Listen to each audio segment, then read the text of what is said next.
بسم اللہ الرحمن الرحیم۔ ہلال بن علی نے بیان کیا کہ میں نے حضرت انس بن مالک رضی اللہ عنہ کو یہ کہتے سنا کہ رسول اللہ صلی اللہ علیہ وسلم نے ہمیں ایک دن نماز پڑھائی، پھر ممبر پر چڑھے اور اپنے ہاتھ سے مسجد کے قبلے کی طرف اشارہ کیا اور فرمایا کہ اس وقت جب میں نے تمہیں نماز پڑھائی تو مجھے اس دیوار کی طرف جنت اور دوزخ کی تصویر دکھائی گئی۔ میں نے ساری عمر میں آج کی طرح نہ کوئی بہشت کی سی خوبصورت چیز دیکھی نہ دوزخ کی سی ڈراؤنی۔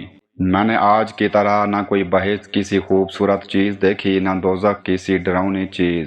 صحیح بخاری حدیث نمبر 6468۔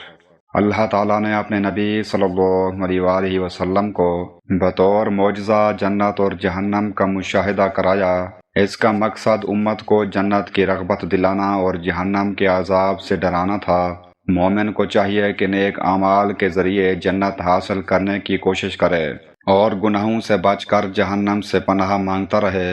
یہ حدیث آخرت کی حقیقت اور اس کی تیاری کی اہمیت کو واضح کرتی ہے۔ ابن عباس رضی اللہ عنہما نے بیان کیا کہ رسول اللہ صلی اللہ علیہ وسلم نے فرمایا، میری امت کے 70,000 لوگ بے حساب جنت میں جائیں گے۔ یہ وہ لوگ ہوں گے جو جھاڑ پھونک نہیں کراتے، نہ شگون لیتے ہیں اور اپنے رب ہی پر بھروسہ رکھتے ہیں۔ صحیح بخاری حدیث نمبر 6472۔ اس حدیث میں توحید اور کامل توکل کی فضیلت بیان کی گئی ہے۔ یہ لوگ ہر معاملے میں اللہ تعالیٰ پر مضبوط بھروسہ رکھتے ہیں اور بدشگونی جیسے جہلی عقائد سے مکمل اجتناب کرتے ہیں۔ دم رقیہ کرنا جائز ہے، لیکن اس حدیث میں فضیلت ان لوگوں کی بیان ہوئی ہے جو دوسروں سے دم کروانے کا مطالبہ نہیں کرتے اور اپنے رب پر غیر معمولی اعتماد رکھتے ہیں۔